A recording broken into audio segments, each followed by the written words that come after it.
Welcome to Ground Truth.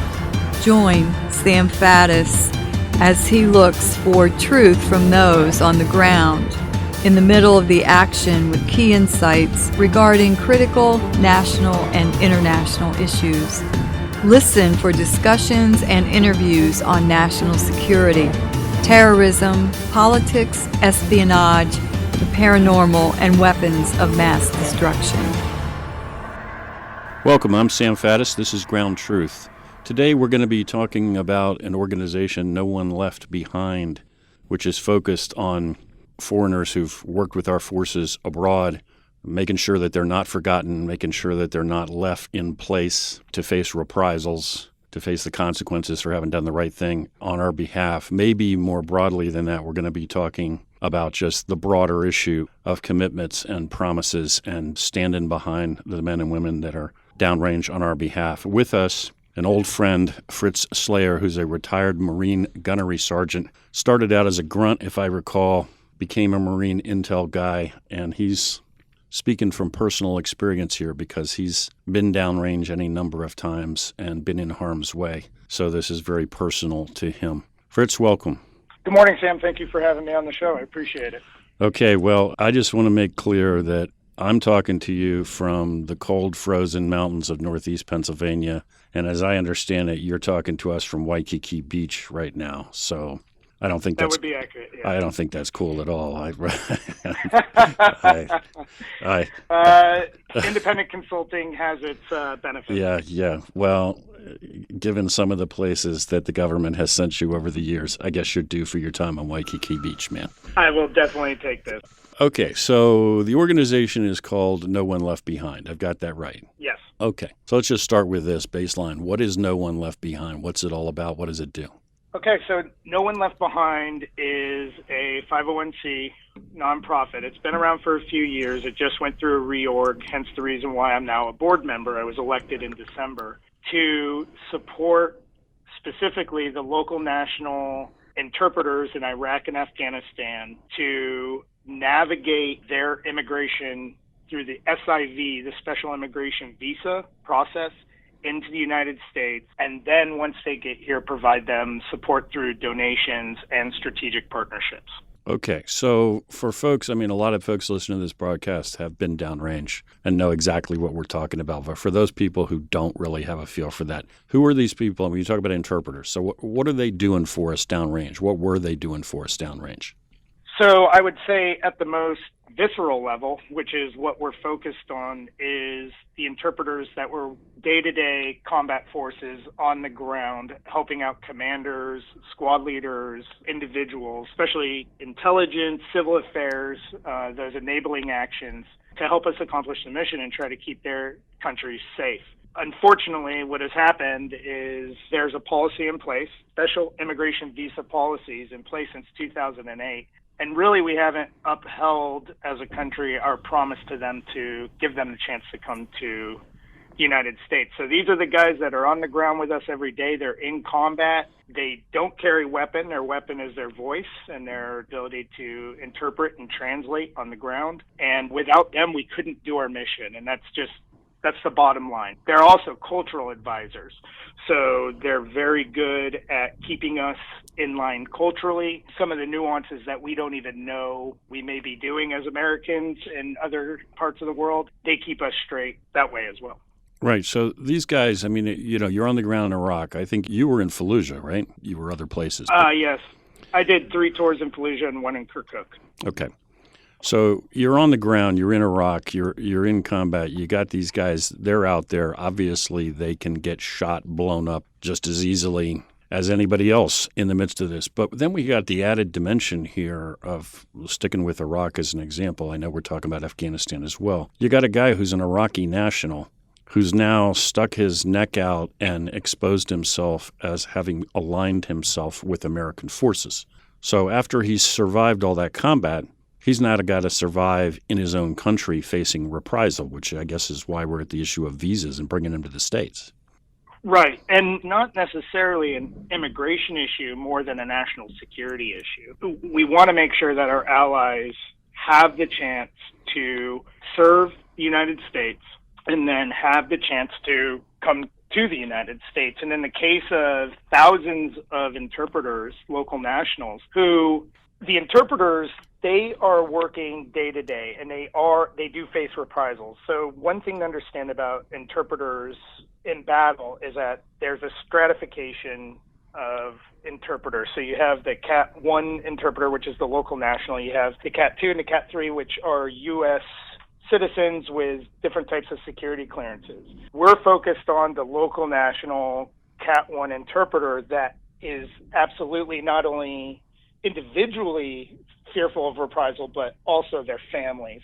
And a lot of times they're not hidden within our ranks. They're latched to a commander who's doing key leader engagements, media engagements, so on and so forth. So it's not as if they're just there as a mouthpiece. They are the mouthpiece of the commander. And if you go to the website, nooneleft.org, you'll see General Petraeus talks about that very specifically about his interpreter. Right. So let's, since you brought up Petraeus, you've got some fairly significant people, who are involved with this organization who've put themselves behind it. Yes, General Petraeus is one of our advisory board members. We have Ambassador Wolfowitz is another advisory team member, and we have just a great crew of board of directors and our SIV ambassador. So one of the really important things I think to understand is that No One Left Behind, prior to just December 2019, was being ran by Americans for SIVs. And our new reconstruction, the end goal is to turn this into an SIV-led initiative. So SIVs mentoring SIVs. So you're talking about... go ahead, sorry. So you're talking about, when you say SIVs leading us or mentoring SIVs, in other words, folks who get immigrant visas under this special immigrant visa would then be taking charge of the initiative and helping folks follow on. Exactly. Because nobody knows the trials and tribulations of SIV and, coming from that part of the world, because it is a stark difference landing in the United States and then picking up here and navigating our system, benefits, medical, jobs, so on and so forth. Right. So, this is you mentioned this earlier, but this is an important point that maybe people gloss over here. We're not just talking about getting these folks here, which is obviously a huge deal, but you can't just teleport somebody from one culture into another culture and then just assume that everything is going to work. It doesn't work that way. After the Vietnam War and the associated conflicts in Laos and Cambodia, we ended up moving Hill Tribes folks here in very large numbers who had worked with the CIA and with special forces. And that was a massive effort to get these folks to basically now have to establish completely new lives in a totally new universe. It's a massive thing. It is, and I'm experiencing that daily with my interpreter from my last deployment in 2018. That's how I got involved, as I met Mike in Iraq, in Kirkuk, and we immediately became very close friends and worked on several projects together. And I was successful in bringing him to the United States. He arrived in September of 2019, and he's been living with me and my family ever since. And he's a very modern kid. He's just turned 24 years old. He hardly has he has no barrier when it comes to his linguistics, even culturally, because he was running around with special operations for 3 years. He really learned kind of how to be that 24-year-old kid on the ground. But now that he's in the United States, it's really interesting relearning America by mentoring him about essentially the do's and the don'ts of everyday life in America. So I touched on this briefly when I was introing the segment. It strikes me, be interested in your commentary, that in addition to the immediate issue of these individuals and the service they've rendered to our country, the risk they've taken, and us standing by them, there's a broader issue here of commitment and sort of making promises and keeping promises that I think applies to the way we need to think about everybody downrange. We talk a lot about veterans, for instance, and say things like, thank you for your service, which is a great thing to say. I personally always find it very awkward to know how to respond when somebody says it to me. I also do not know what to do with my hands. I have thought of 57 things to say, and all of them are make no sense or inadequate. But it doesn't change the fact that it embarrasses me, I guess, on some level is what it comes down to. But it doesn't change the fact that it's the right thing to do. But yes.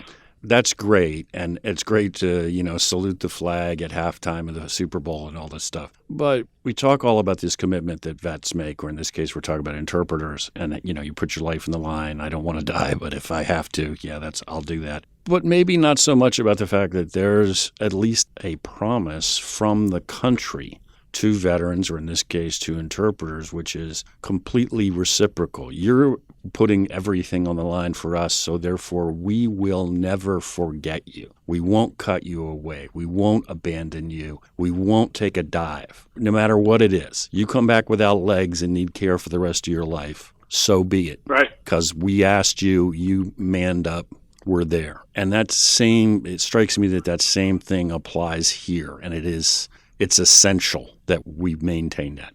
I think it's absolutely one of, if not the premier bipartisan, no-brainer national security issues going right now.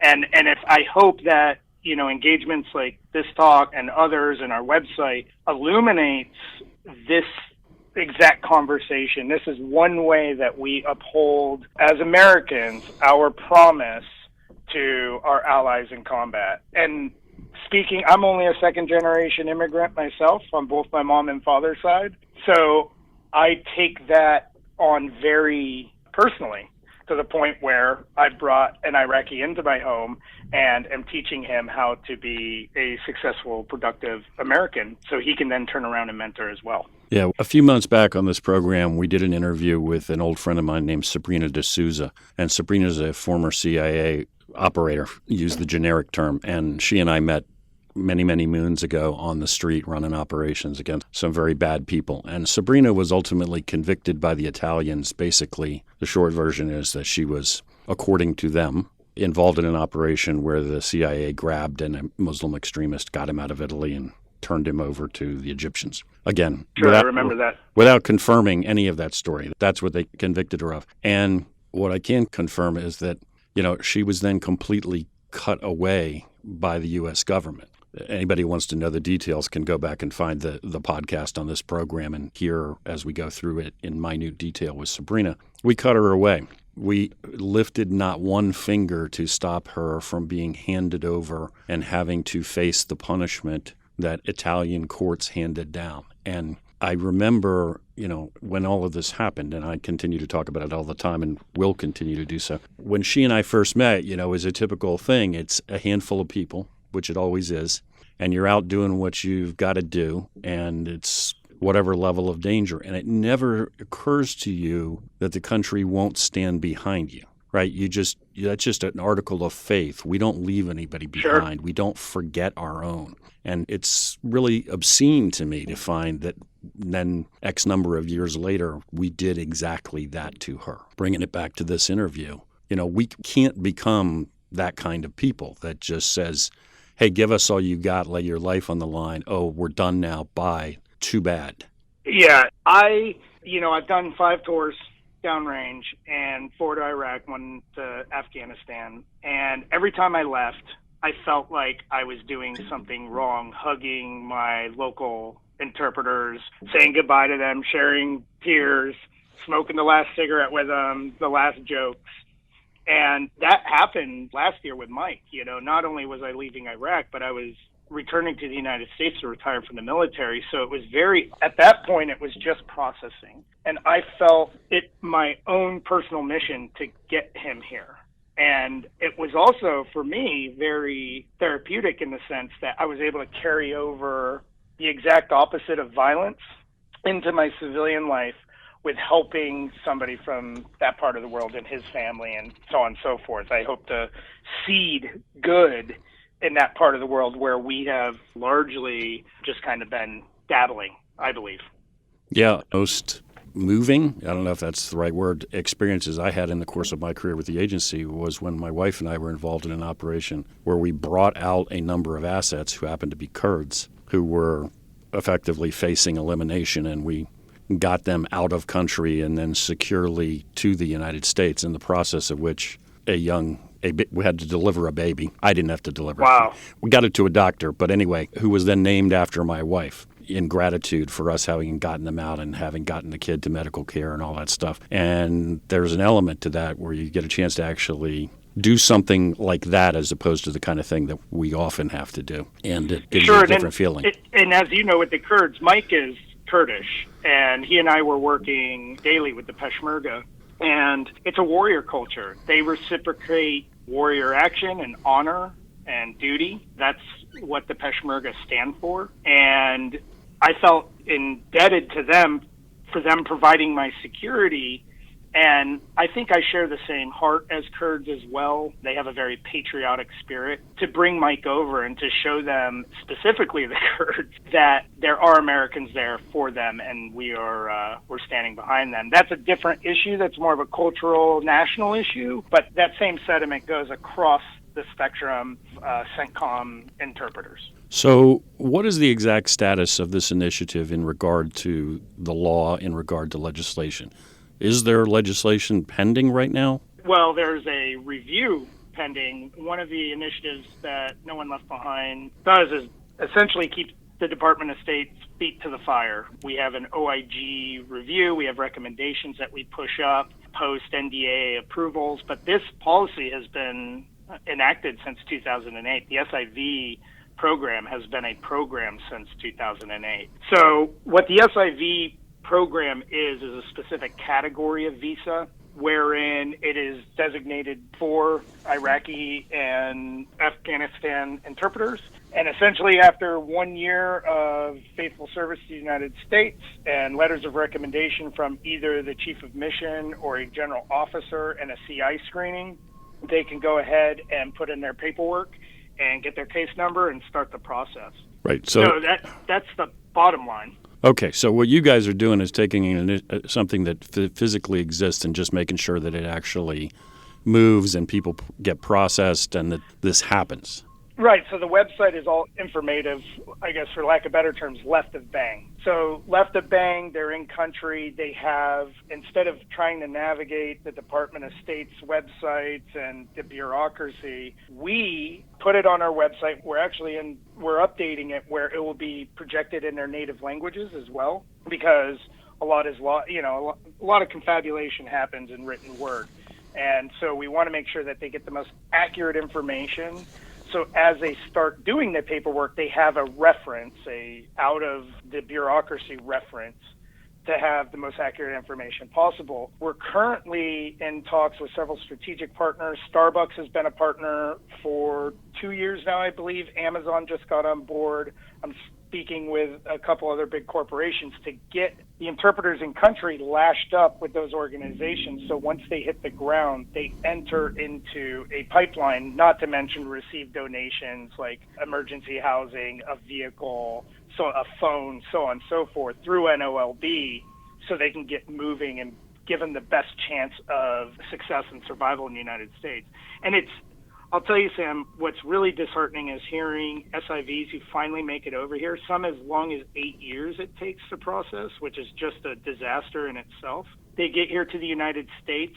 They haven't been propped up or given the opportunity really to succeed, and then they return to Iraq and Afghanistan, which is just a shame. I mean, that to me, that it just negates one of the central principles of the Constitution, that an ally who served with us in combat, who finally gets the chance to come to this great nation, decides that he can't do it, so he goes back to a war-torn region.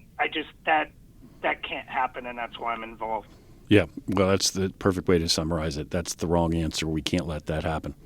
Okay, as we're closing in on the end here, anybody who's out there, whether it's an American, somebody born here, bred here, who just wants to help in any way they can, somebody who's thinking, I need that help, or I know somebody who needs that help, anybody who needs to get to you, to your group, how do we do that? It's very simple, Sam. Just visit nooneleft.org. And as you click onto that website, it's well done, and it is being redone as well. It's getting better and better by the day. One of our board members is taking care of that, and they can contact us. They're welcome to contact me via LinkedIn, and I can mentor and push people. What we need is sponsors first. So if people are in contact with interpreters downrange and they don't know what to do, we can advise them on how to become sponsors and mentor their interpreter through the process like I did with Mike. That's the first step. You can also donate, and you can also become an advocate and help out regionally within the United States if you choose to do so. Fabulous stuff, man. I appreciate you taking the time to talk to us, and you're doing God's work. Thank you, Sam. I appreciate it. It's great talking to you again. And thanks for listening. We'll talk to you next time on Ground Truth.